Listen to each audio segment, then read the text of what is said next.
Lately, we haven't been doing as much. It hasn't been easy. We're ready to get back out there. Living life a day at a time. Toyo tires will be there, Take a ride. taking you where you want to go. Feeling free, happy and strong. On the road where we belong.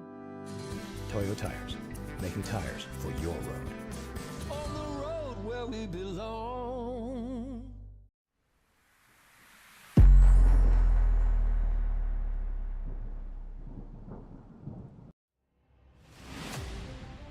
A new season keeps rolling and the pressure just keeps getting heavier. The defending champion showed up with his whole squad and the pros crashing the AM party haven't exactly made life easier. Every lap, every point, every mistake, it all matters now. The prize hasn't changed, a real world F1600 test with Britain West Motorsports for both class champions. 8 rounds, 24 races, one shot at glory. With 3 races down, now we land at one of the most iconic pieces of racetrack on the planet. Ladies and gentlemen, Silverstone.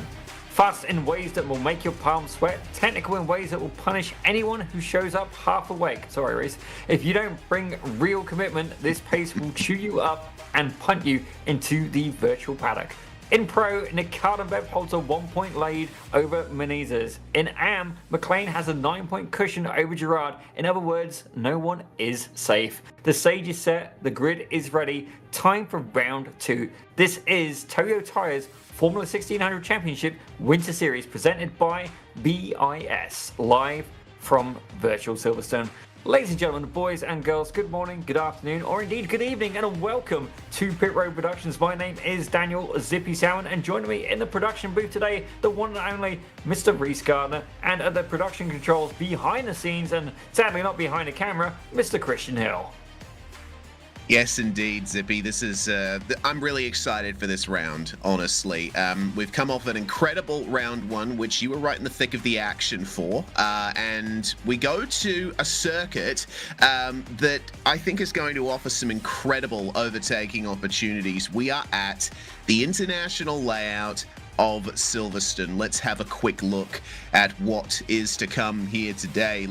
Ladies and gentlemen, welcome to Silverstone, the home of speed, history, and relentless racing.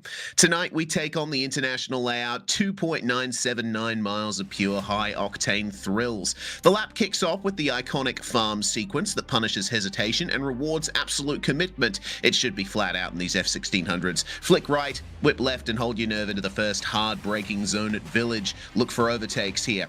A quick left and into the right-hander at Chapel. It's critical to get a good exit here, as it's then flat out down the hangar straight to Stowe, floating the car in, likely side by side, hoping not to go too wide, and down to the third major overtaking point on the track. Brake late, clip the apex, and unleash everything on the exit, but don't relax. Club corner lies ahead at turn 7. Balance the car and be precise. One wrong line and the lap unravels instantly.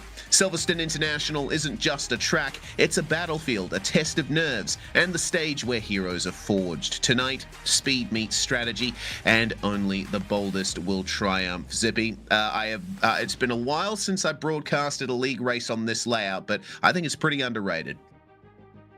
Reese, it's not one that I am too familiar with, but it's just one of the beautiful tracks here that we have in the schedule. Let's take a look at the full season, ladies and gentlemen. You can see here round 1, my personal favorite track, Road Atlanta, before taking us over to round 2 for Silverstone, a UK track at that. Round 3, I think this is in your neck of the woods, Reese. It's Phillip Island. Before round 4, we head over to one of the newer tracks in the service of Mexico City. Round 5, another British classic, ladies and gentlemen. It's going to be Alton Park with the international layout with Zandvoort for round 6. BIS home track of Motorsport for round 7, and then the finale, ladies and gentlemen, it's going to be Brands Hatch in the Grand Prix circuit. That is going to be a absolute belter of a final round. Yeah, certainly is. It's notably host of the Real World Formula Ford Festival is Brands Hatch, albeit on the shorter layout. It'll be interesting to see how the GP loop goes, and you can expect me to be out of the comms box for Phillip Island and out on the track. I'll be back for Mexico City in a couple more weeks' time. Let's take a look at what's getting ready to go here for tonight's racing. The event format: the drivers currently in their open qualifying session before going for a sprint race of 13 laps or so here at Silverstone. 2 races, actually 3, with a top 5 grid invert for race 2 and a top 10 grid invert for race 3, 5-minute warm-up in between them. It's fixed setup. The drivers can only adjust brake bias when they're driving the car. Everything else remains exactly the same. So it's all about the drivers, Zippy. Absolutely, as we're going to take a quick look at the points as well. And I've got to be honest, this one is a little bit of a surprise in some ways, but let's start with the pros. Ladies and gentlemen, at the start of the carnival, you can see just 1 point ahead of a newcomer here to BIS is Christian Menezes. He's there with a 295 car, 42 points. Mark McDonald, returning champion, ladies and gentlemen, he's there in 3rd place, but only just got 1 point over Greg Seitz, with Kranafas there in P5. As we have a look at the AM points, ladies and gentlemen, Alex McLean at the top of the food chain with Clovis Girard, and then, oh my gosh, it's me in P3. I can't say that I ever saw that coming, ladies and gentlemen.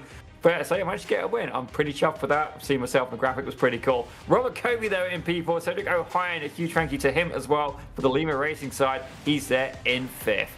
And then overall teams, ladies and gentlemen, we're winning. Look at that. PRP Britannia, I feel guilty now. It's up there at the top of the food chain with Rust Racing Iron in 2nd and Britannia iSports there in 3rd. Only 3 points ahead of Lima Racing, and then they're actually tied there with Rust Racing Oxide in P5. Lima, I've got to say, putting in multiple teams as well. They got the racing, the junior, and indeed the rookie class going in there. Fantastic stuff. A great shout out here from Lima. But I've got to say, PRP at the top of the food chain, Reese. Oh, we have a driver in this race as well. We've got Morgan Smith representing us on the track today. I can't say I ever saw that one coming. Did we have the discussion with Mike Broomhead to have the car void for points, or is that, or are we just competing for points?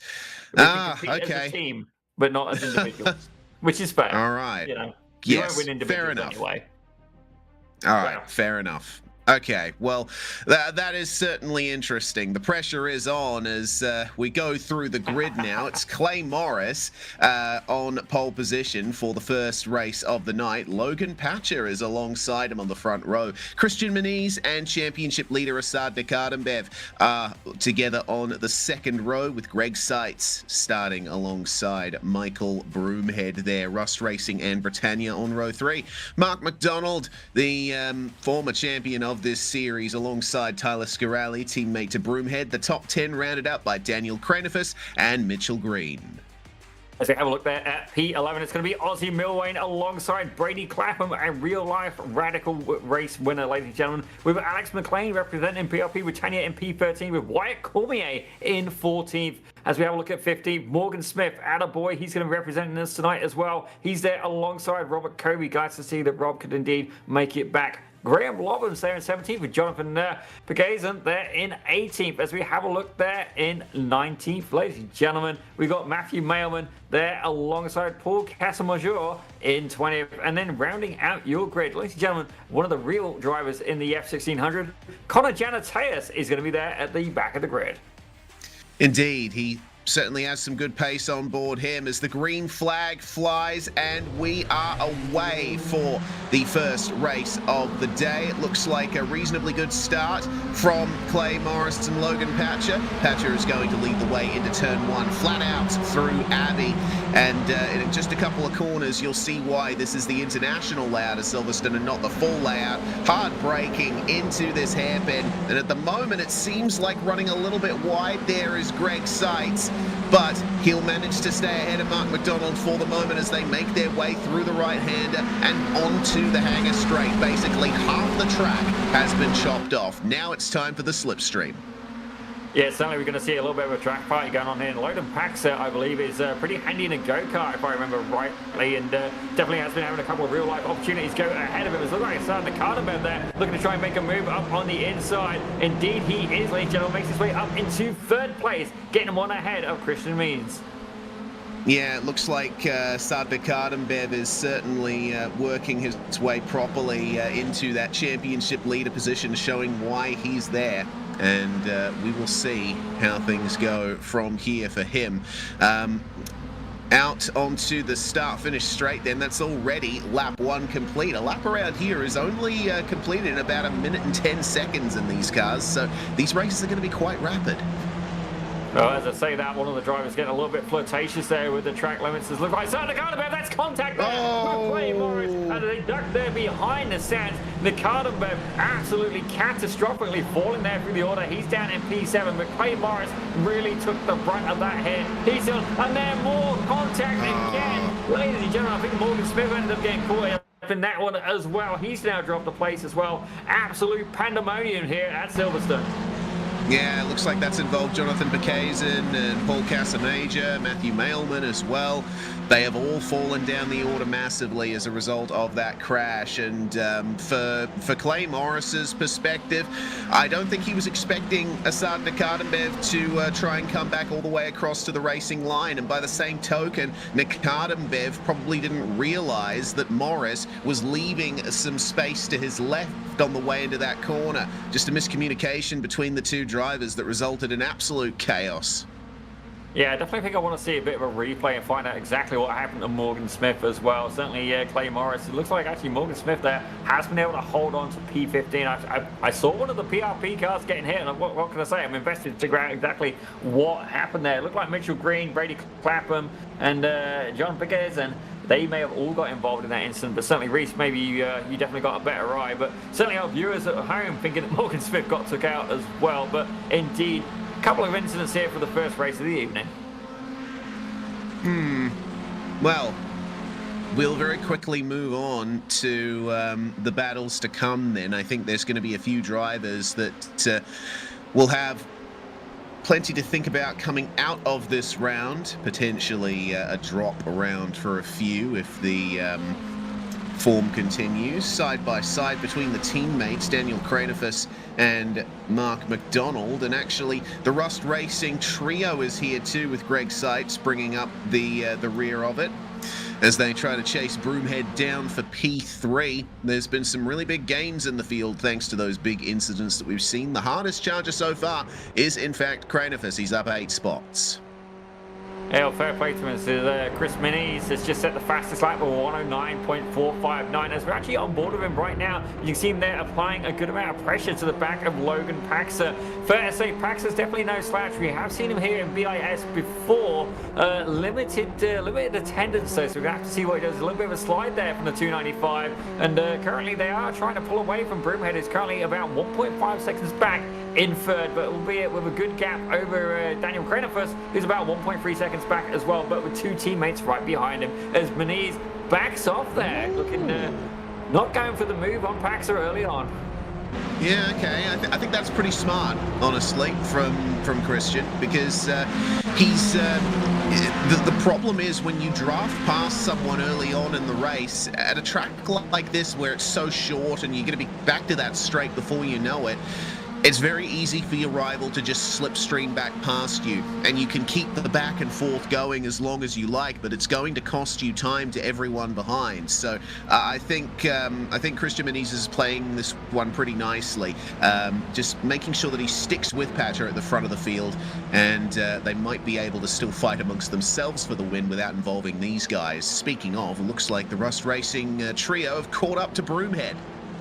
Yeah, certainly Broomhead's going to have his hands full, not just one driver, but 3 of them, ladies and gentlemen. And these guys, I imagine, will certainly be having communication throughout the race. I know I certainly would. And looking at that, Nakadambev, certainly, while he may be down 3 positions from the start, he's got potential to catch up on this pack. We'll have to see exactly how that goes for him. As we're on board here with Greg Seitz, definitely see this to be a older gentleman, but don't get me wrong, age has definitely got some wisdom there. 5,677 I rating. He is actually the most potent driver in the grid today. Yeah, that's hey, awesome. Fantastic stuff for Greg Seitz, you know. He's really handy in these cars. He competed on multiple occasions last season as well, and is certainly always in the mix for a podium. It looks like Rust Racing have really come to fight this season, though, and working together nicely to get up to those podium places, or at least to challenge for the podium places. Broomhead is going to have his hands full, as it looks like he's just gone wide there on the exit of turn 1. This could open up an opportunity for Cranefus, who's going to move up the inside at turn 3, and yeah, looks like Mark McDonald's going to try and follow him through, but Broomhead is going to keep it side by side coming into Chapel. Oh, this is going to be a good fight for P4. But I've got to say, fair play to Broomhead for being able to hold on to that position, albeit for a little while. He's definitely going to be under pressure, but you got to wonder, are we going to see some team orders here, or is it going to be indeed be papaya rules, ladies and gentlemen, whatever that is. Certainly that's been colourful at times, but realistically, all he can do is try and hold off, keeping those in, and force that car of Mark McDonald out a little bit wider, ladies and gentlemen, as it looks like the three of them, he really is, he's surrounded, for lack of better words. He is indeed surrounded, but able to keep the car alongside as he tucks straight back in there and looks to try and make his way back to the front of this pack. Yeah, it's a nice move around the outside of Club to get back past McDonald. That opens up the opportunity for Seitz to get past his teammate, but get the feeling it's only a matter of time before all three of these guys are past Broomhead. They're obviously in very close communication with each other, working together to get past our league administrator here. So let's see what they can do. It'll be all about the hanger straight, and Broomhead is trying his best to defend here, but the issue is Cranifus is starting to jet away here, and I think that's going to give the hurry up to McDonald and Seitz. They want to get past Broomhead and rejoin their teammate in this fight. Need to keep an eye out for Assad McCartenbev and Aussie Milwane behind these four as well. They are running consistently faster than them, and they are edging closer lap after lap. Here's the slipstream again. It looks like McDonald's gotten a strong slipstream, but so has Broomhead, and he's going to try and get back around Daniel Cranifus at Stowe. Oh, that opens up the opportunity for Seitz again. Well, you know, these guys are really flirting with trying to make a pass here. When you start seeing free wheels all in parallel, ladies and gentlemen, that looked like a little bit of a twitch there from Cranifus, as it did. Oh my gosh, I thought they were going to go free wide there for a second as they bring their way around the final corner. And I got to say, fair play, Greg Seitz is getting in on the action as well. Broomhead, nothing he can do. He is literally boxed in at this point. There is 100% some team tactics going on. And while I sympathize for Broomhead, I got to say, absolutely fantastic coordination there from Rust Racing. But despite all this, Assad Nikardenbev is there lurking in the background. The young kid himself, albeit a talented young kid at that, is looking to try and make his way back up, not just past Broomhead, but past Rust Racing as well, and try and seal himself a position on the podium. As it did, he makes a dive there on the inside of Broomhead as these guys go side by side contact again, and they go side by side down the straight. It looked like they literally banged wheels there, did Nikardenbev and Broomhead. This could end in tears if they don't play their cards right, but Nikardenbev is going to dive into Stowe. Look at the amount of speed he carries into the corner. Look at how Broomhead responds, and this is going to bring Aussie Milwane right into it as well. Broomhead has been swamped by Rust Racing, and now Nikardenbev and Milwane are going to try and do the same thing to him. And this, once again, is bringing the two battling cars behind into the fight. Keep an eye out behind. Clay Morris and Alex McLean aren't too far off. Yeah, it's really, Broomhead could do with a little bit of help right here, and realistically, this is when you could use a little bit of Joe Cocker, ladies and gentlemen, could get by with a little help from your friends, just in case anybody was wondering if I was making a dirty joke. Fair play, but not on this occasion, ladies and gentlemen, as Broomhead is indeed trying to hold it. Oh dear! Connection issues will not be your friend in a scenario like this, but right now, very much under pressure from Aussie Milwane. Nikardenbev has managed to jet ahead by a second. I feel bad for Broomhead. He has been under attack this entire race.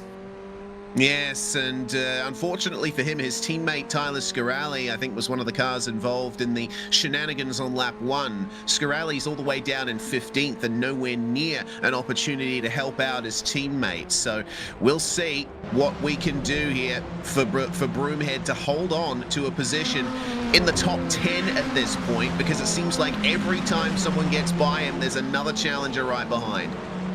Yeah, it looks like Clay Morris is going to have a crack at him as well. But certainly, what Broomhead needs is he needs Milwane and he needs Morris to start fighting each other. But fair play, Milwane up on the inside, ladies and gentlemen. Clay Morris is going to be getting a nice double slipstream from the pair of these guys. And it looks like Nikardenbev actually fell back a little bit there to 0.7 of a second. As there goes Morris. We're going to see free wide round turn 1. Oh, That's God, no. Well, and around goes Milwane. Morris gets away with it. Oh, I got to be honest, a little disappointed in that. I do feel that brakes maybe could have been held a little firmer there, as Clay Morris is now serving the back flag as well. Oh, that's a shame. Yeah, it looks like, yeah, I think Morris was on the brakes, but maybe could have afforded to be on them a little harder. So Yeah, well, I think we'll have that be our first replay of the race. We've got a few that we need to check out, but the battles have been so incredible in this one. They've been going on for such a long time that we barely had time to think about it. So here once again, see Aussie Milwain in the middle, and then there's contact from behind, and Alex McLean, well, he did his best to avoid that, but ultimately there's not much you can do when a car is rolling backwards across the track in front of you. Yeah, I and honestly that's the feel contact McLean, there between Morris and Nicardenbev as well, sorry. Yeah, I honestly feel I expected better from Aussie Milwain on that occasion. I'll call it as I see it, and you know, I feel bad for Alex McLean in that situation. He's now got a meatball flag for his troubles, and you know, that's the end of his race. But don't get me wrong, I'm not in race control, but certainly Clay Morris now does have a black flag. He does need to serve. As we look at, oh my God! Jesus Christ, Mother Mary, Joseph, and the three wise men. Yeah, okay. Damn. Yeah. Major yeetage. If you have motion sickness, we're sorry. Wow. I've just decided that we're going to need to get like some whiteboards, Reese, and we'll score them out Olympic style. I believe it's out of 6, and I give that a solid 5.9.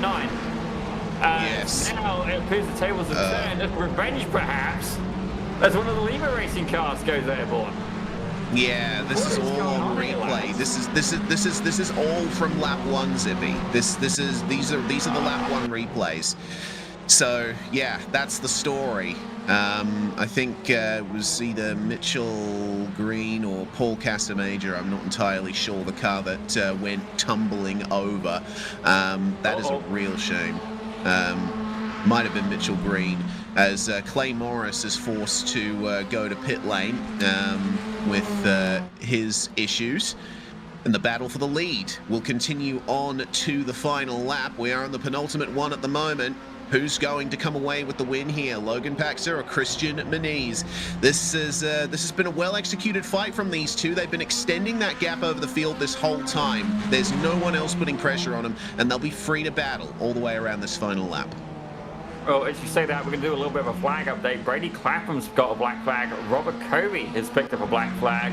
Paul Casamajor has picked up a black flag. Aussie Milwain has got a meatball flag. Yeah, honestly, I've never seen so many flags come out from the stewards. Either these guys are flirting with the off-tracks, having a lot of contact, or just generally something is going on today. As indeed, it is a spicy day here at Silverstone. Certainly is. All right, it looks like Christian Moniz is playing this one very smartly. He could have gone for the move at turn 3 there, but he didn't. He's waiting for the hanger straight and Stowe to make his move. He's the first one to the apex there, and oh, that was a little bit far. Almost playing with the track limits there for Logan Paxer. And now the slipstream is on here for Moniz. He's going to go for it at Stowe, but Logan will certainly respond at club. Who's going to come away with it here? Yeah, certainly. It looks like Moniz is excellent form of strategy there. As Logan Paxer very, very close now. All he can do is try and hold on right now. I mean, it's going to be a tough battle. These two drivers both do have some real life experience. I know that Paxer is definitely hot in a go-kart, and looking at Moniz, I have a feeling he's been in one as well. As indeed they are going to bring it round the final corner, almost in formation. It's going to be a drag race to the line right now. There's less than a tenth of a second in it, ladies and gentlemen. Drag race to the line, and it looks like Moniz is going to hold on, ladies and gentlemen. Indeed he did. 39 thousandths of a second in the gap. Oh, that was incredibly close. If the finish line was a few meters later, it would have been Logan Paxer taking victory. That is fantastic stuff.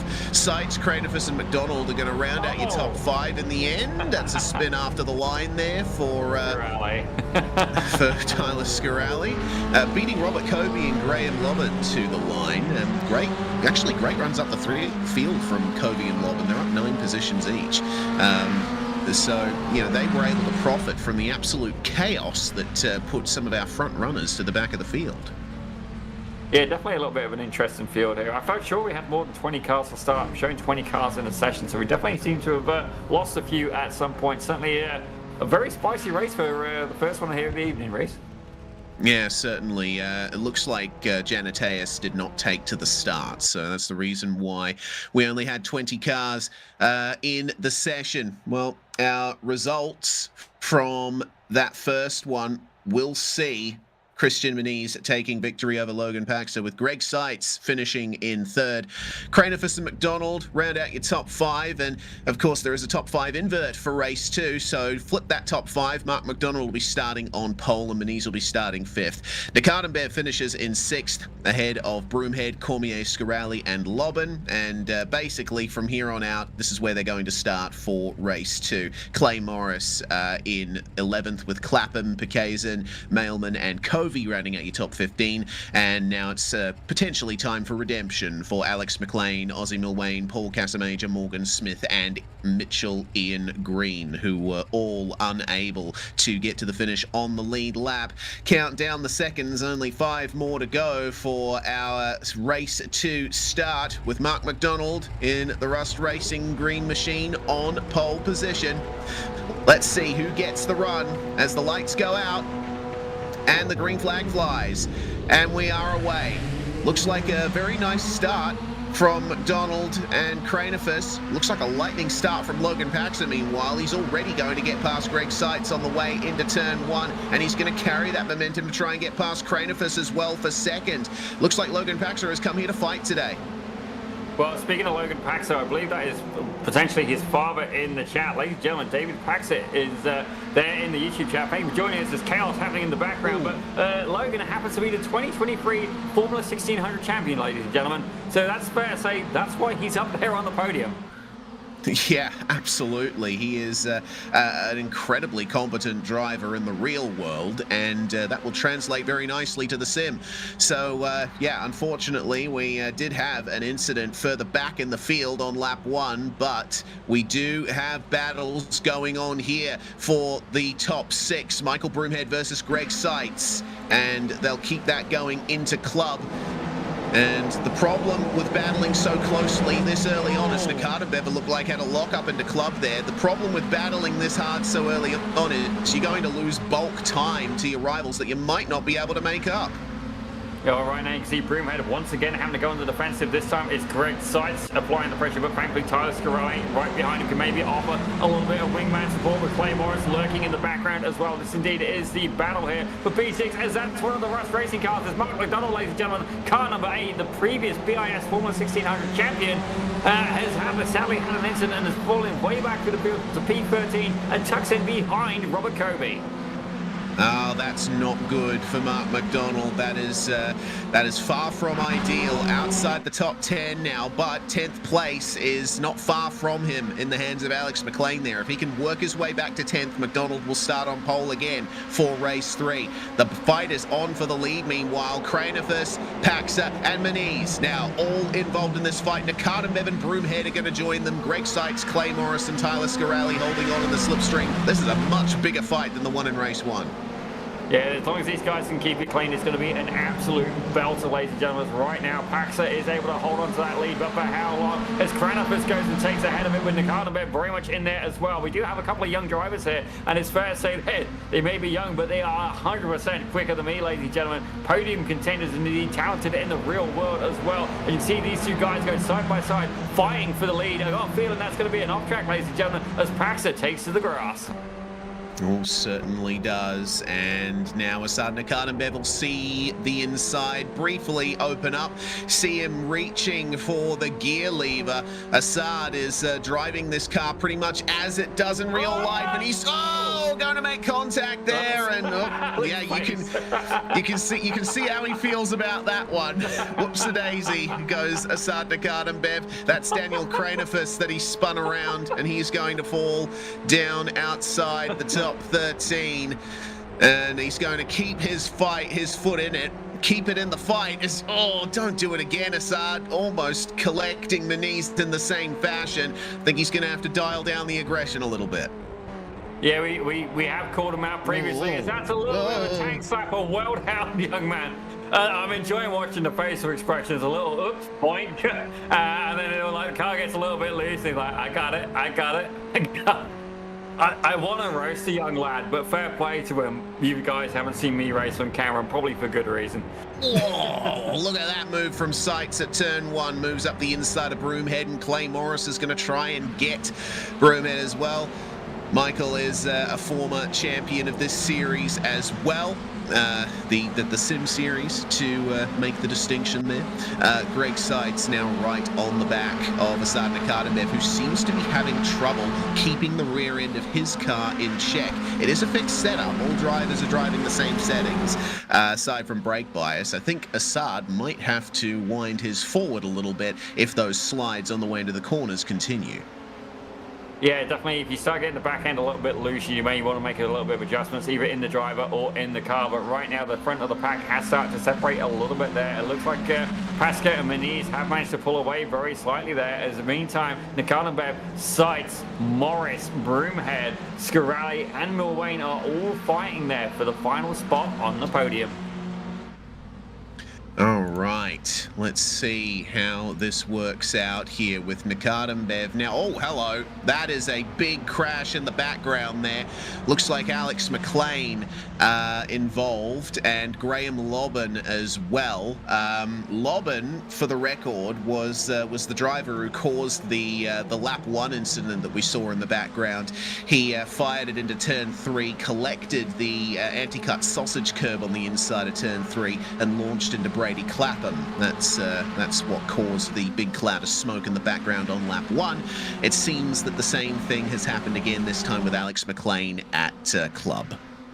Yeah, definitely a few drivers having a little bit of misfortune there. As right now you can see Clay Morris tucked in right behind that 5500 IR rated, sorry, 5677 IR rated driver of Greg Sights in that 74, albeit with a whole pack behind him. But Nakademev now at the front of this pack, he's managed to pull away about 5/10 of a second here. You got to wonder, I mean, don't get me wrong, these guys are all pretty quick, they're all pretty potent, but how is he managing to pull away? Fair play to him. The battle happening behind, it's pretty tame for the most part. Some close action. As I say that, side by side goes Broomhead with Clay Morris.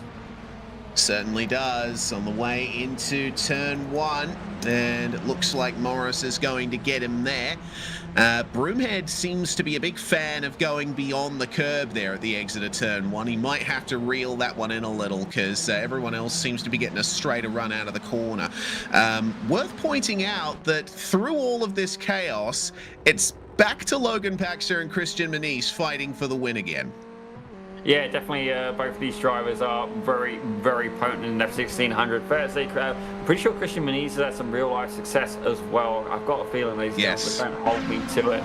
But right now, indeed, it's going to be a clash of the tyres, ladies and gentlemen. As indeed, a Toyo tyres delivery there looking fantastic for the Brian Graham racing machine of the 295 Christian Moniz. Yeah, and you know what? He's employing the exact same strategy that he did in race 1. Just stay behind Logan and go for the move on the final lap. May not be very exciting, but it is smart, and it's what's going to net Christian some big points if he can pull this off again. Asad Nakademev, meanwhile, continuing to hold off Greg Sights for P3, but it looks like Sights might be lining up a move, potentially. Let's see. Well, it looks like Clay Morris is going to line up a move there in the background. He's going to get up the inside of Sights, but more momentum through the corner for Greg, and Asad Nakademev ending up getting a bit crossed up there in the middle of the corner. Sights is through to 3rd. Yeah, it looked like Morris was going to get a little bit of buy one, get one free for a second there, but able to tuck back there into 5th. As now Nakademev going to have a go. Greg Sights there, currently in P3. He's the only driver other than Broomhead who is in the same position as where he started, ladies and gentlemen. Saying that as Tyler Scarelli makes his way past the 00 car. But right now, fair play, Greg Sights under a lot of pressure here. Multiple drivers trying to take that 3rd spot, that final spot of the podium right away. Battle continues as Nakademev gets up the inside at Vale and almost bangs wheels with Greg Sights. Just enough room given and not an inch more.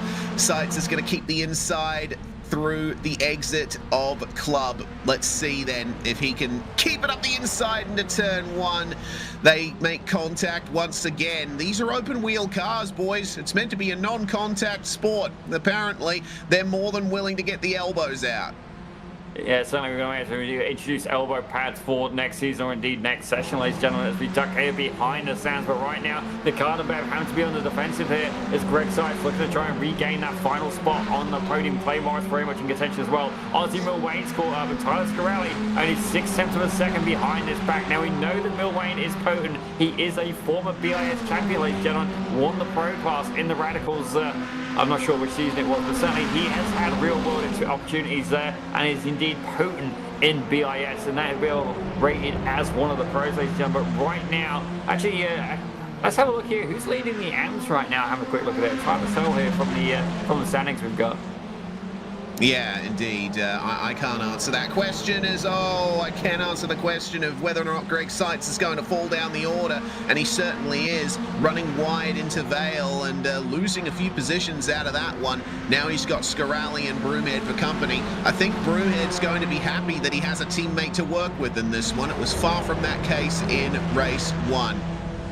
It looks like Wyatt Cormier is the one leading our AMs, currently sitting in P11 ahead of Mitchell Green, who it seems has had some connection problems and is out. And Cormier, for the record, is actually the last car on the lead lap. It's been chaos so far. I've got to admit, if you're going to cash in on the AM Championship, this is a great opportunity. We've actually got somebody cheering from the chat. We've got Natasha Belanger there, or Belanger. Please forgive me if I'm pronouncing that wrong. It's part of being a commentator, ladies and gentlemen. Who's there in the chat saying, go Wyatt. And certainly with a result like that, fair play to him. This could be a good opportunity for him here. As Clay Morris there running extremely wide and falling back behind Milwayne. Milwayne able to shoot up 13 spots since the start. Absolutely incredible charge through the field. Yes, while it may not have been the best mark on his record, the incident in race 1, he's going to try his best to get it done again there, as that was Nakadenbev collecting the sausage curve coming through Vale. And by some miracle, he's able to hold on to the position. That's insane. It looks like the sun is just starting to go down here at Silverstone, but don't get wrong, the racing is just starting to light up, as indeed Broomhead now goes side by side with Ozzy Milwayne. He's dropped down 2 spots in that incident, but Greg Sykes still there, just ahead in P5 overall. It's starting to Carnaberg trying to pull away from the pack, but Clay Morris is not having any of it. He's got Clay Morris, he's got the Carnaberg ahead of him. He's got Sykes behind him, and Milwayne looking for it. As indeed Michael Broomhead has received the black flag. Reese, you called it, sir. It looks like the flirtatious with track limits have proven to be too much, and he will have to serve a drive-through penalty. Oh, that's a real shame for Broomhead. Well, that's why you got to keep it within the track limits, as Nakadenbev and Morris side by side for third. Nakadenbev is going to keep Morris behind him for the meantime, and I'll issue a small correction. Zippy, the sun is not setting. It's 10 a.m. it's 2 p.m. in sim time. So it is in the afternoon, but this being November in the UK, the light is very sparing.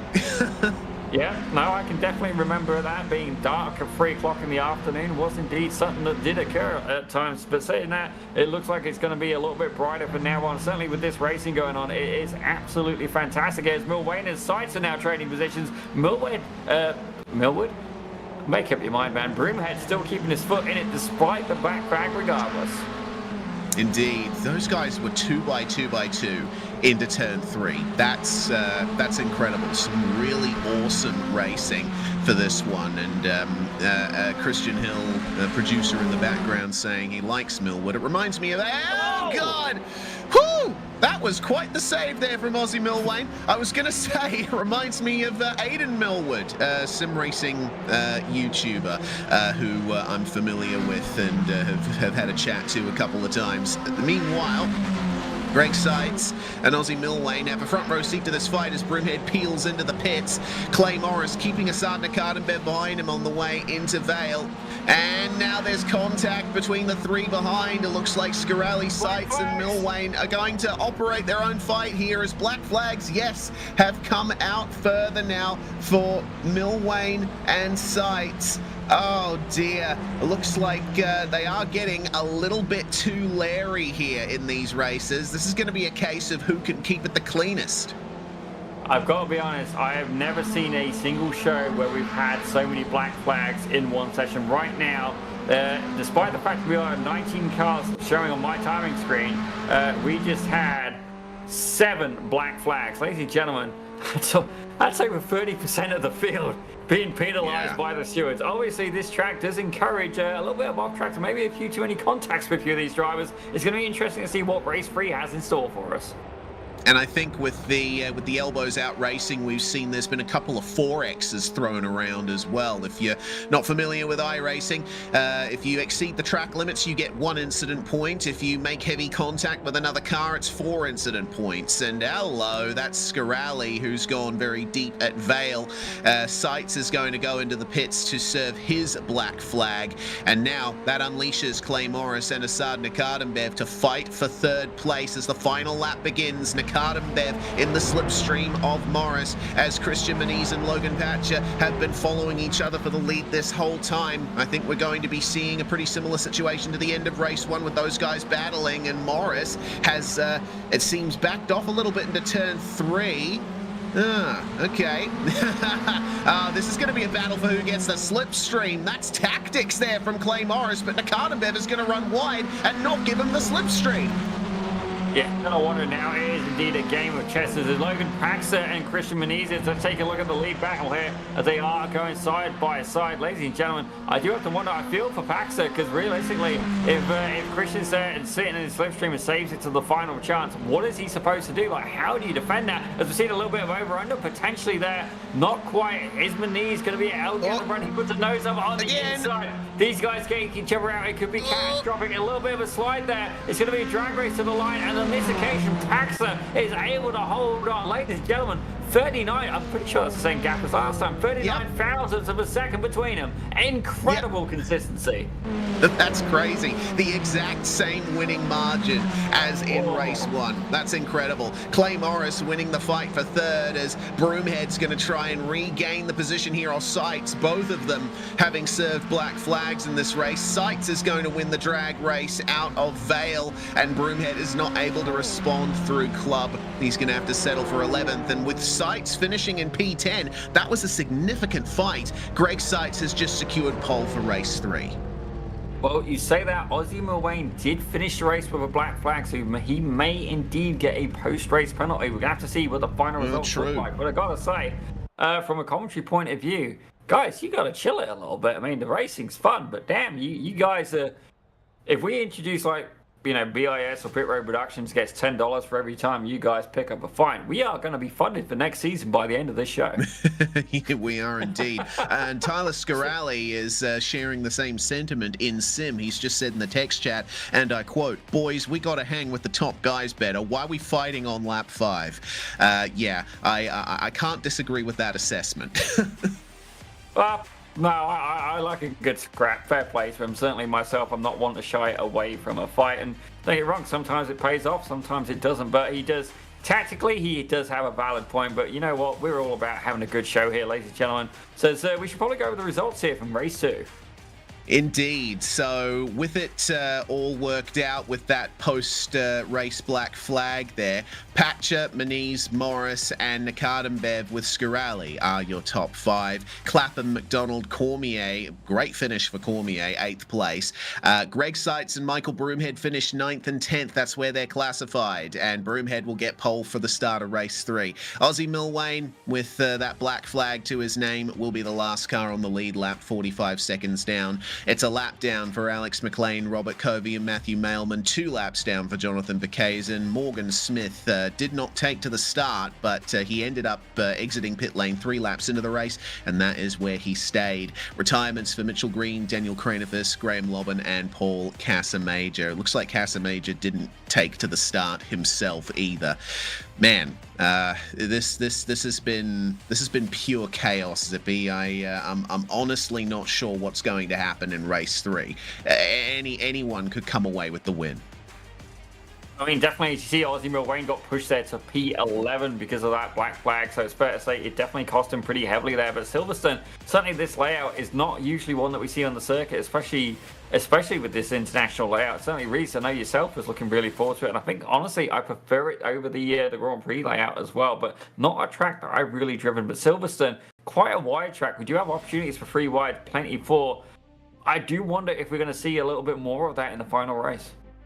Oh yeah, we're guaranteed to see more of it in the final race. I think this layout of Silverstone strikes the perfect balance for cars of this speed. You know, it's wide enough that you get side by side racing at basically every corner if you play your cards right. It's short enough that you will immediately get another opportunity to fight back against your rival, and the straights are long enough that you can get slipstream basically the whole way around. Honestly, I'm surprised that more series don't use this layout. It's fantastic. Yeah, certainly, and one thing we've really seen a lot tonight is the strategy game come into play. Certainly, I mean, I think it's pure gold, ladies and gentlemen, that we've seen Paxo and Moniz. We've seen, you know, Moniz has been right there. He's been in the draft. He's been literally riding the rear tail cone of that F1600 and then saving the battle to the end. I mean, strategically, it's fantastic. But then, not only that, to have these two drivers fighting for the top position simultaneously, race to race, and then one gets one win, one gets the other win, and then with the same split as well. I'm absolutely blown away. I mean, you can't write this stuff, ladies and gentlemen. But if you want to be involved in the action, I believe for 1600. We do still have a couple of spaces left as well. So if you want to be involved, ladies and gentlemen, we'll get Christian to put up a QR code for you in just a few short moments, or indeed a little bit later on. But you need to scan that, get involved, and indeed, we'd love to have you part of the show. Yeah, indeed. It's a great series, great to be involved in, and the crew at BIS always do a bang-up job of putting these series on. I think Michael Broomhead is one of the most committed league administrators I've ever encountered. He's been doing this for a very long time, and he's been able to get some incredible support from real-world motorsport organizations and people. It's been a big grab to get Toyo tires on board as the major sponsor of this series, and the other series running concurrently with this one, Radical Cup Canada, getting official support from FEL Motorsports. This is turning out to be a huge year for BIS. Oh, absolutely, and we're absolutely honoured, as always, to have them here on Pit Road Productions, ladies and gentlemen, and we do honestly appreciate all the work that Mike Broomhead does, and indeed all the sponsors as well. We could not do it without you, and not only that, the drivers, ladies and gentlemen, without a doubt. I mean, the BIS, just as well, just a random fact, they do have, we're not sure how we did it, but BIS Radical Cup Canada round 1 of last season, actually the most viewed video here on Pit Road Productions. Fun fact, about 2,300 views. If you can figure out how we did it, by all means let us know in the comments, because I don't, but if I remember, series. Yeah, it is a great series. If I remember correctly, there was a gigantic pile-up on the run to the green flag for the very first race of that round of Radical Cup Canada. That may have been part of the reason that that we saw the viewership numbers like that. Honestly, it's been amazing to see the momentum gained by BIS in the last 12 months, let alone the last few months. I think ever since 2025 started, it's just been going up and up and up for this series. Yeah, and certainly a lot of that is down to Mike. Certainly, I'm actually going to call somebody out. I see Advanced Sim Racing is looking for a social media person at the minute. I honestly think Broomhead to be the top man for the job. So, you know what? I'll say it live on the broadcast. ASR, you need to contact Mike Broomhead and certainly see what he can do for your business, because I've seen what he can do with a league. Think what he can do for a business. But anyway, now after we've done all the absolutely shameless plugs, ladies and gentlemen, I've got no guilt. Pit Road Productions. The only person I got to answer to is me, and that's probably not the best thing. But ladies and gentlemen, we should probably carry on with the show. As indeed, it looks like warm-up. I thought warm-up would be coming to an end, but apparently not. It's 10 minutes long. It's quite a long warm-up session. I'm surprised that it's gone for this long. We've still got 3 3/4 minutes remaining in it, so I guess a bit more time to chill out in between races and to get back to the event at hand. Well, we got to remember that the top 10 are going to be inverted for the start of race 3, and we'll have Moniz and Patcher starting at the very back end of that top 10. They were able to get to the front pretty easily in race 2. Get the feeling it might be a little bit more difficult for them this time. Yeah, I always find race 3 as well. I mean, they've already been elbows out today. I think race 3, it usually gets a little spicy. In some ways, you'd hope that they'd calm down a bit, but I don't find that tends to be the way. It tends to be a little bit more all or nothing. But I gotta say, Assad's facial expressions during that last race. Actually, let's play with Gerard when you need him, because I think he has the Pit Road Productions record for most amusing driver cam. Yeah, indeed. Well, yeah, Gerard does not appear to be here for this round. I know it was only a couple of weeks ago, but honestly, round one was a blur. I can't even remember if he was on the grid for that. Hopefully, we do see him at some point in this season. It looks to me like, man, we've only managed to cover a minute. This warm-up session is not going by quickly. Well, I do have a message in the chat from David Paxa. It is pronounced Paxa, Reese. We Cool. have been educated. All right, Thank all you. right, cool. Thank you very much. I do tend to make a couple of presumptions when I'm pronouncing names because, you know, obviously I do a lot of shows in various regions of the world, and I'm dealing with names from people in Europe, etc. But yeah, I see a CZ, I immediately go for a ch sound. But if it's a x sound for you, then I will reflect that. Thank you very much for letting me know.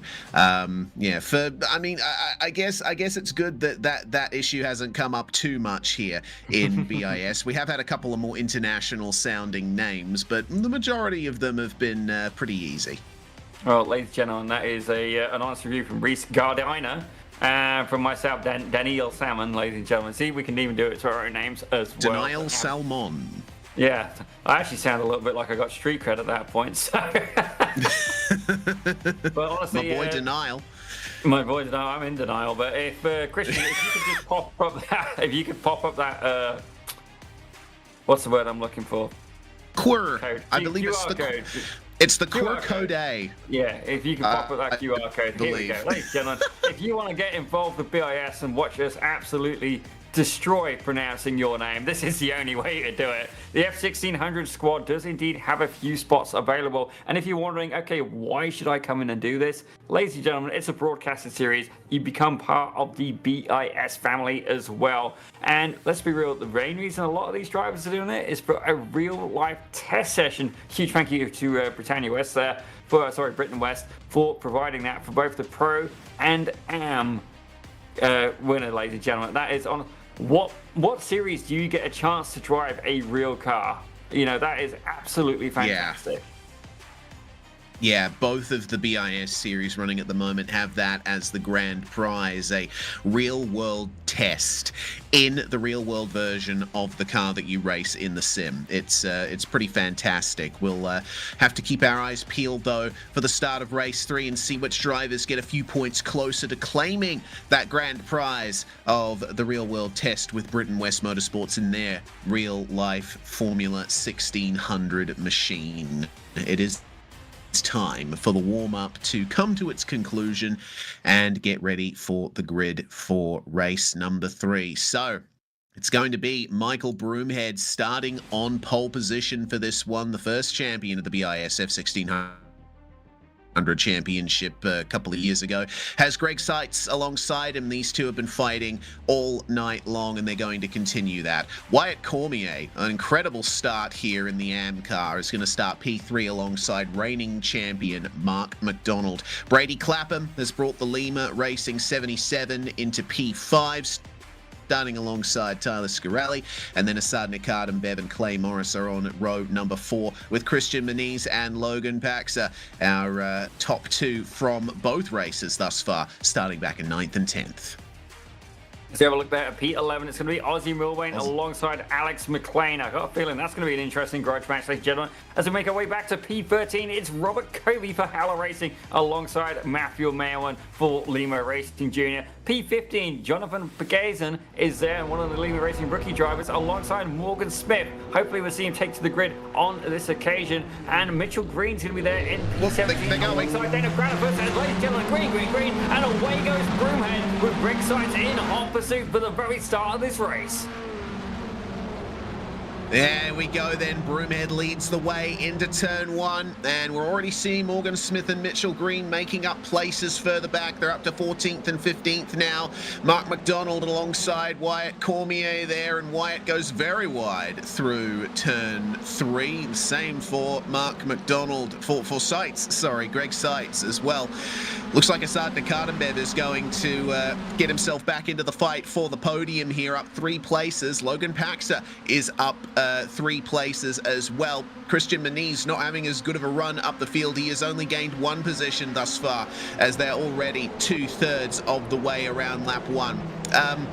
Let me ask you a question, Zippy. How on earth is it only 4 p.m. in sim time? Does it really get this dark this early in the afternoon in the UK? Well, ladies and gentlemen, at this kind of point, people start to wonder why we drink so much tea. This is probably one of the reasons, ladies and gentlemen. I'll absolutely fall on that sort of, or indeed that cup of tea, ladies and gentlemen. As I got to say, shout out to my girlfriend as well. She did offer to bring me one during the show. Ladies and gentlemen, I may have trained her. I hope she didn't hear that, because if not, that's the end of that. But ladies and gentlemen, it is indeed very dark here at Silverstone. And that is contact. Nakatembev takes another one out, ladies and gentlemen, and that was Mark McDonald going over to the beach section there in turn 1.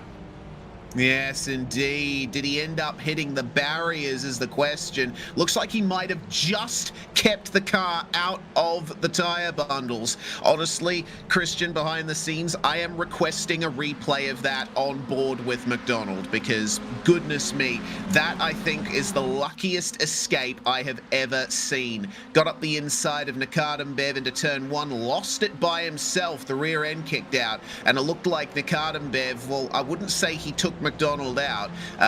He was just in the wrong place at the wrong time. The fighting is going to continue as we go to this replay, so have a look at this. So you see Nakatembev wheels there over on the left side of the screen. McDonald loses it, then there's the contact. He gets on the brakes in the gravel trap, and there we go.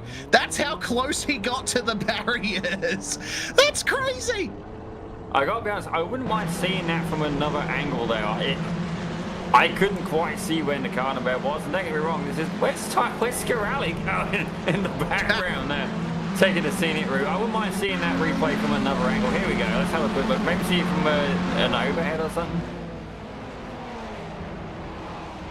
No, that's definitely a wheel contact there. Yeah, it is. It is. Oh, okay. Hold up, wait a minute. That's what happened to Scarali.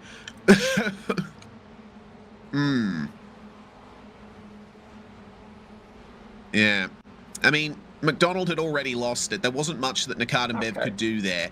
Fair play. I apologise. Looks like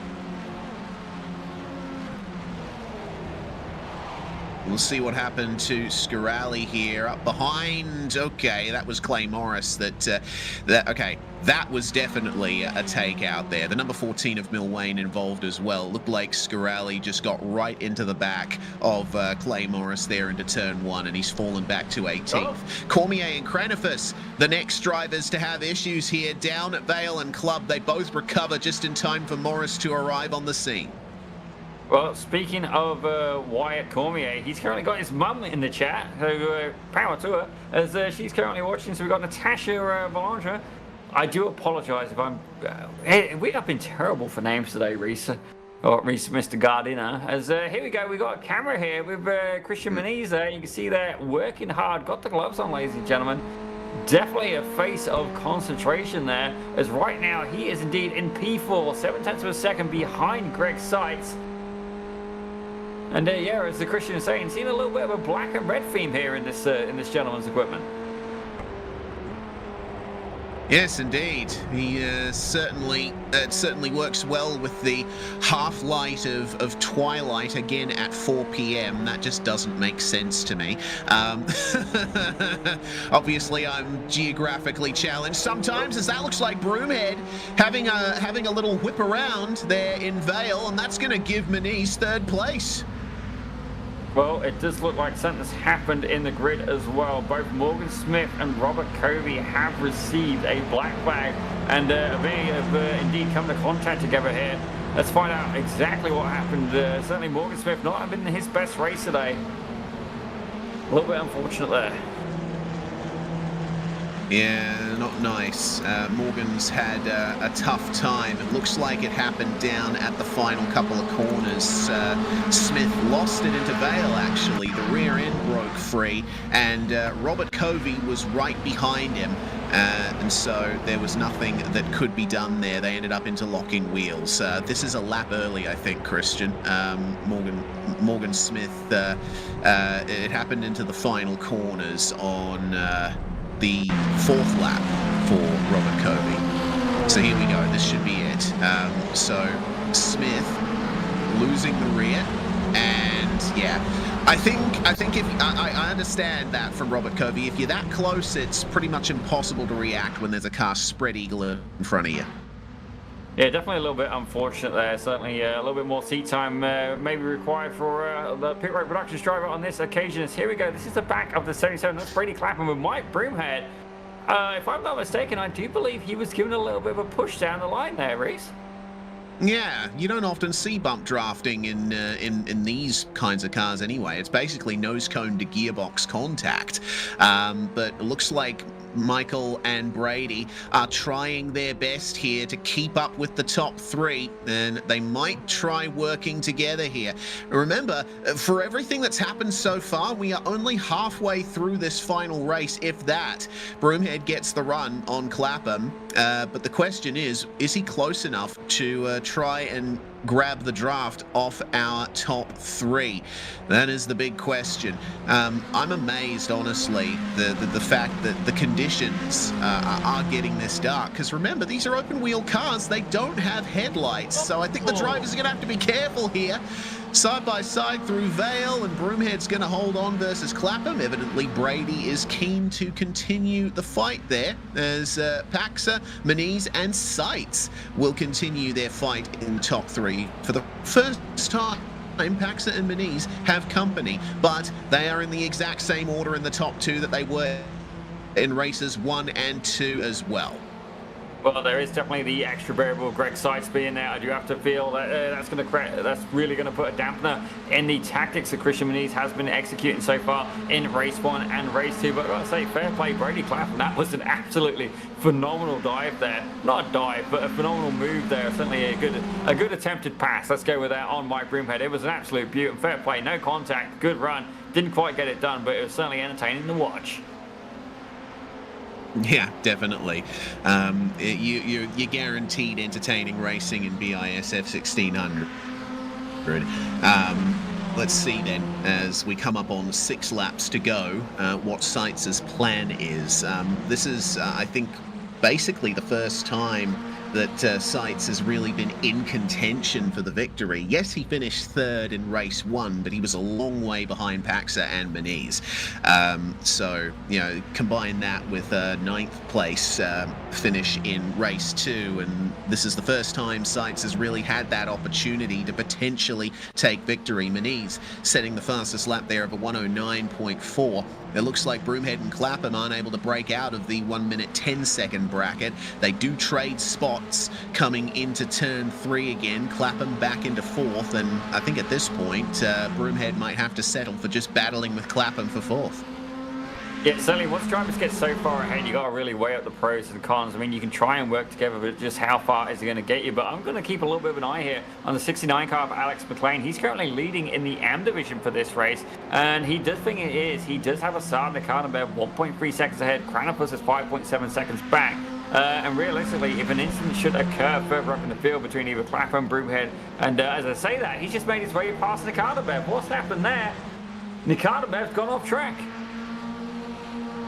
Yeah, it looks like that happened at Stowe, and it was a lose of the rear end for Asad Nakhanenbev. His car has been looking quite squirrely on the rear basically the whole time. He's been very aggressive on the way into the corners on the steering, taking a couple of stabs at it, and evidently that has unsettled his car into Stowe. Round he goes, and he jumps on the brakes to get it settled and going again. Nakhanenbev has now fallen into the clutches of Daniel Kranofus and Mitchell Green. Incredible run up through the field from Kranofus, up 10 places. Yeah, certainly Cranifus definitely no slouch behind the wheel of an F1600, but that's definitely some good news for McLean as Nicardo Bev has picked up a black flag as well. This is the absolute jackpot there for McLean. He's currently there. He's got a good gap. He's got 4 positions in about at least 10 seconds over Wyatt Cormier. Which, don't get me wrong, Wyatt did score very well so far today in the AMP-class division, but this could be an absolutely massive opportunity for McLean to really capitalize on those points there as Cranifus makes his way up 1 more position past Nicardo Bev. Yes, indeed. So looks like that 3-way battle for 7th, 8th and 9th is going to continue for a while. Broomhead works his way back past Clapham. You'll see them pop into the frame right there in the background. As Paxa and Moniz continue to hold on to their gap. Greg Seitz hanging back just a little bit. He's got to be careful not to lose the draft, but as long as he stays there, I think he might have the best chance of anyone to take a surprise win here in the final race of the night. Yeah, I definitely, I wouldn't rule out Greg Seitz by any stretch. He's the highest ranked Formula driver in this session, and for good reason, ladies and gentlemen. You don't get to 5677 IR purely by chance. There's definitely a lot of skill involved, and I think right now he's playing a tactical game. You can see these two guys going so close ahead of him. One wrong move and it's going to end in absolute disaster for the pair of them, and he'll be able to stroll on right through. That's why he's staying a little bit further back, I think, giving himself enough space, enough time to be able to react while still staying there in slipstream should the opportunity arise. Yes, Paxa and Moniz running as close together as they are. Is that a problem for Covey that you've just spotted? Oh, it is indeed. Robert Covey there, our bearded gentleman, has indeed managed to get disqualified. I got to admit, incident points here have been absolutely insane. Certainly the international layout of Silverstone really taking many prisoners, Reese. Yeah, certainly. It's a modern venue by every stretch. Tarmac runoffs all over the place, wide, flat curbs, but it does invite quite a bit of liberty with the track limits, which is not ideal if you're trying to keep your incidents down. We can barely see the cars now. It's almost as if the tires are melting into the tarmac, as there's the bump draft from Christian Moniz on Logan Paxa. They're going to come up on 2 laps to go here, and it seems like they're working together properly. They're starting to extend the gap over Greg Seitz. Yeah, certainly I wouldn't rule out Seitz just yet. As you see there, a little bit more contact, and Moniz gets a little bit loose there, and that puts Seitz right back in the picture now. The top 3, about 0.5 of a second between each of them. Seitz just backed off even a little bit more. I do have to wonder if there's a, oh my word, Mailman has picked up a black flag, Scarelli has picked up a black flag, Morgan Smith currently has a black flag, and Graham Lobman also has a black flag. Ladies and gentlemen, again, this has got to be the most black flag round of any show we've ever seen here on Pit Road Productions. Yeah, I think the drivers should probably have reined it in about an hour ago in terms of incidents. Yes, it's fun to watch them race hard, but clearly it's difficult to keep those incidents down unless you're really focusing on keeping it clean. We saw Nicardenbev get a black flag about a lap ago too. He toured through the pits, so that's far from ideal for many of our drivers here. And we'll see the fight continue on here. 4-way for 9th place. Mark McDonald leading Ozzy Milwane and Clay Morris, with Wyatt Cormier just behind. The bump draft again for Clay Morris here, trying to bump Ozzy Milwane a little bit further forward so they can fight for that 9th spot on to the final lap. Our leaders have just gotten the white flag. That's another off track there for Clay Morris.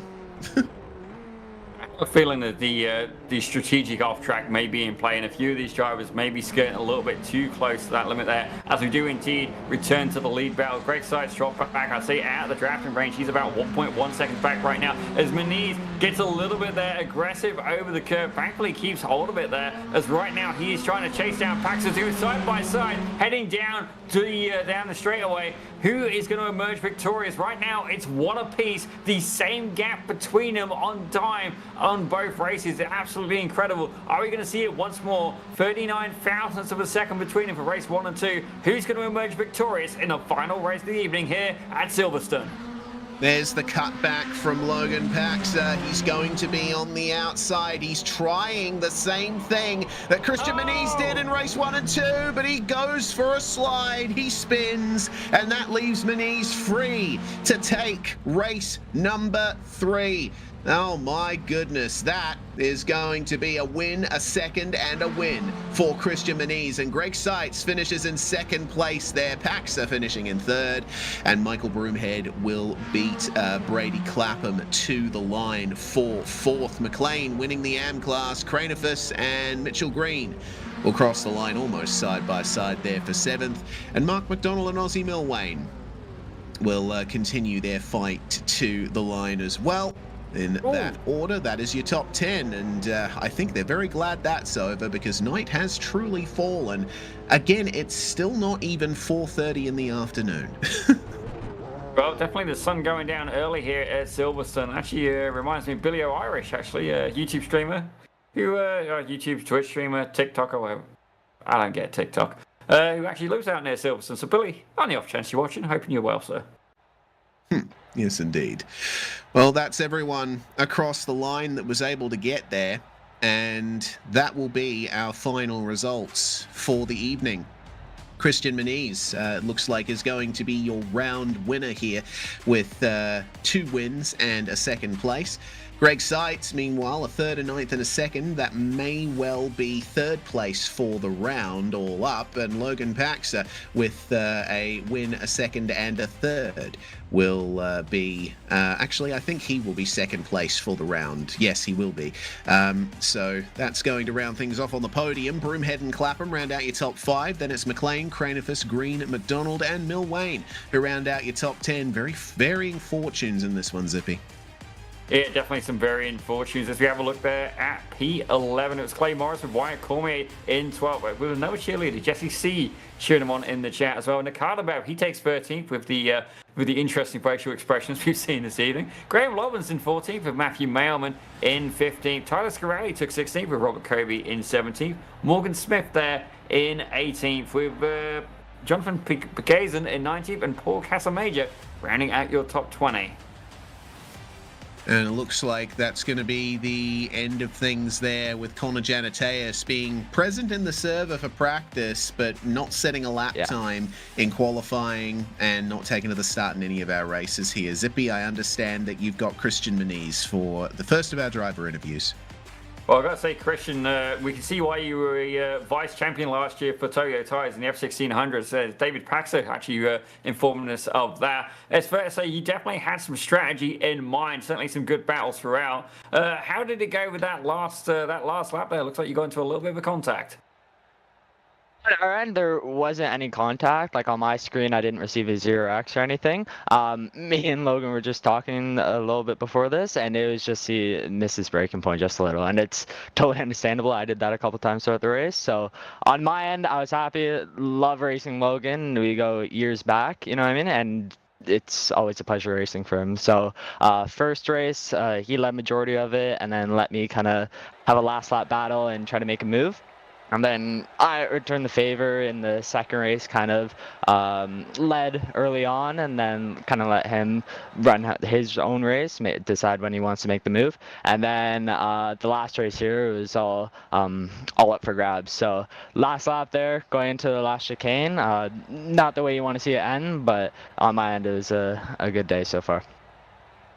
Definitely wait for some very entertaining racing here, and we're going to try and play that as a little bit of a grudge match now between yourself and the 316 car. And speaking of which, we're going to try and encourage that. Ladies and gentlemen, let's welcome Logan Paxer to the booth as well. Logan, we've just been chatting here with Christian. Looks like you guys have been having some fun battles so far. Tell us a little bit about how that went from your point of view. Well, very dark from my point of view. I didn't know we'd be night racing tonight.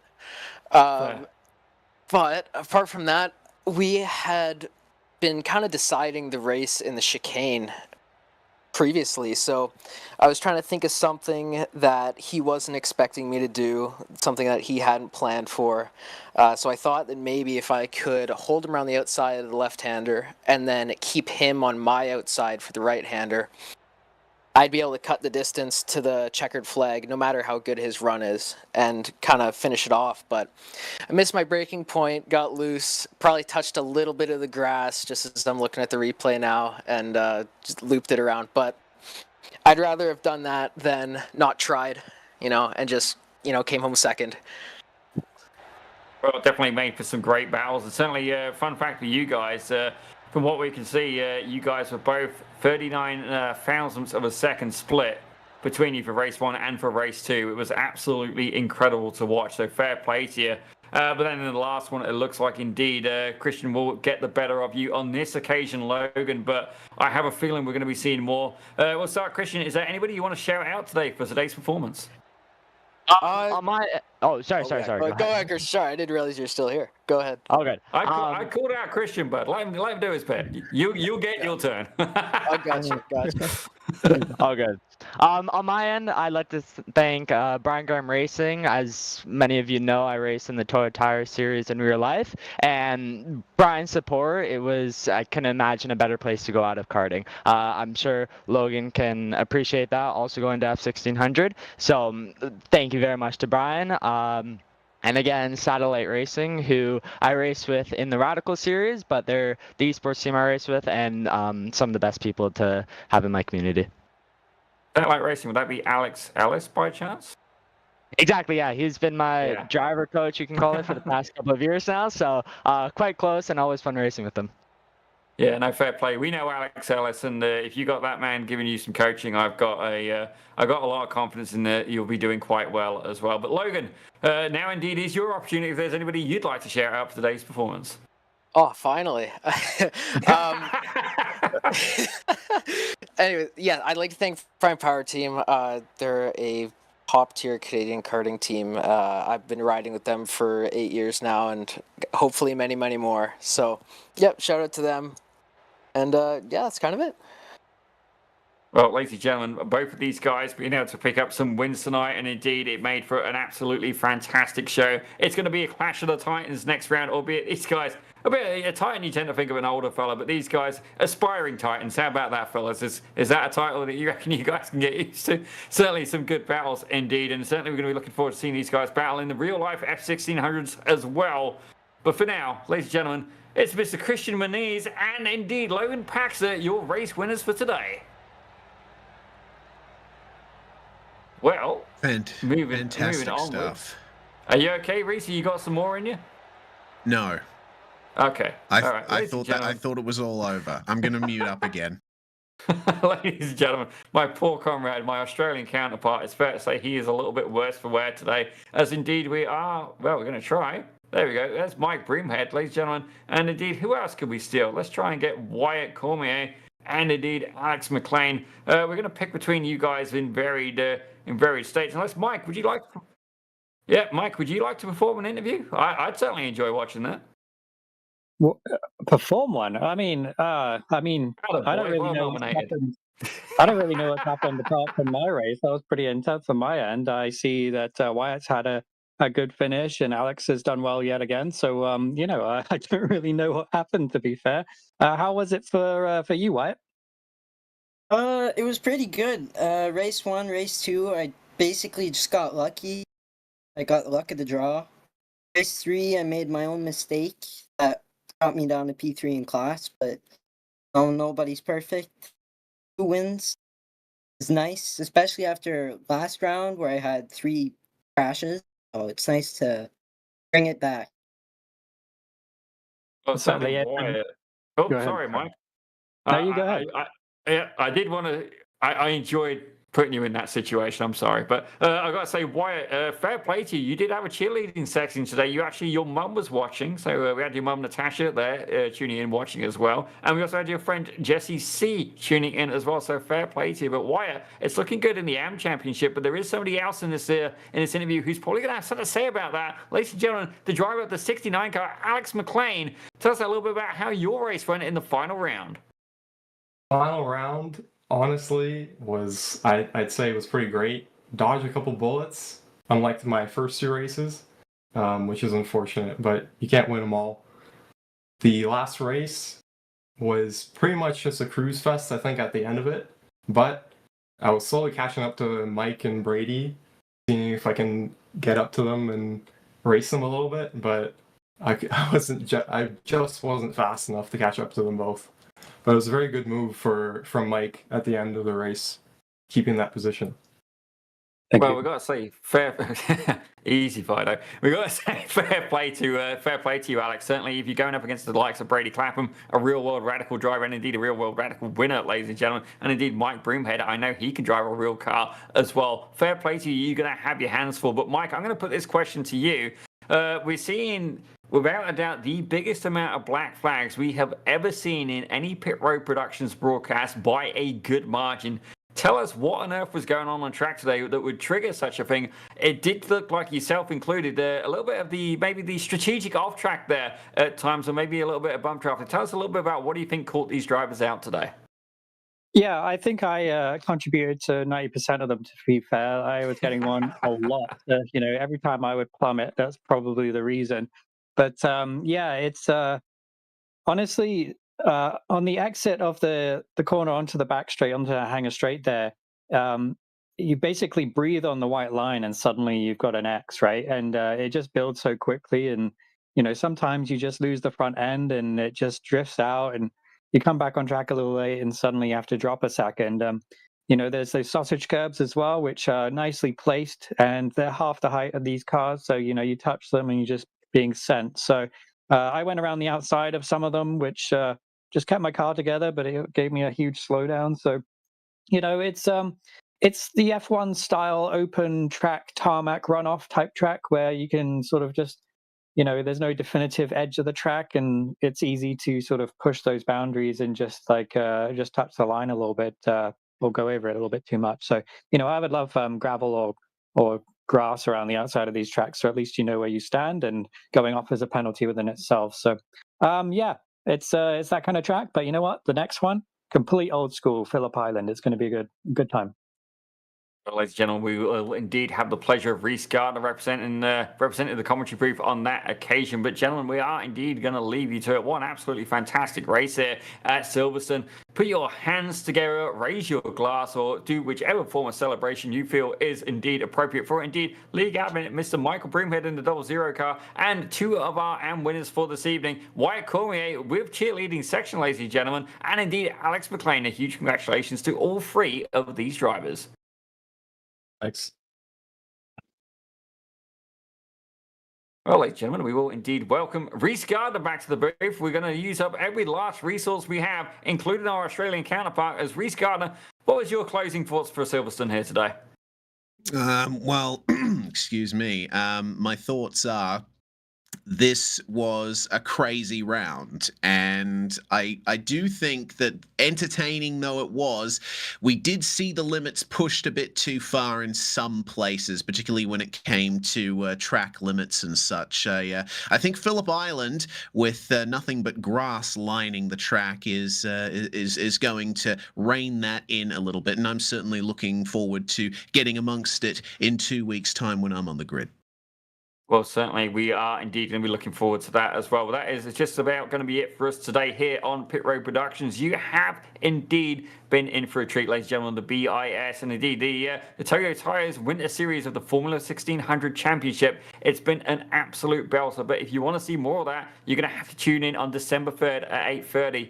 Meanwhile, if you want to see more action from BIS, we head to for the Radical Cup Canada, brought to you with FEL Motorsports at the next round. But for now, ladies and gentlemen, my name is Daniel Zippy Salmon, and joining me in the production booth today, Mr. Reese Gardner, and at the production controls, the one and only Mr. Christian Hill. It's been an absolute belt of a show, ladies and gentlemen. Indeed, some records were broken, and indeed a few cars were broken as well. But that's it for us here today. Thank you very much for watching, and we will see you next time.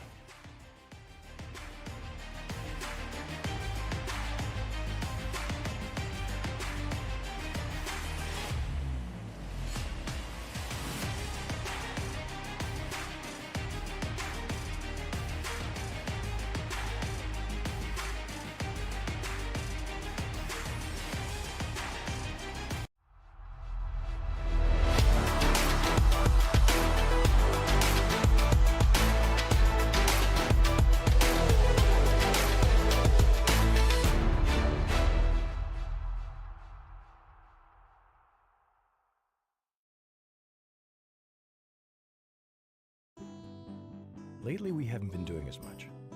It hasn't been easy. We're ready to get back out there. Living life a day at a time. Toyo tires will be there, Take a ride. taking you where you want to go. Feeling free, happy and strong. On the road where we belong. Toyo tires, making tires for your road. On the road where we belong.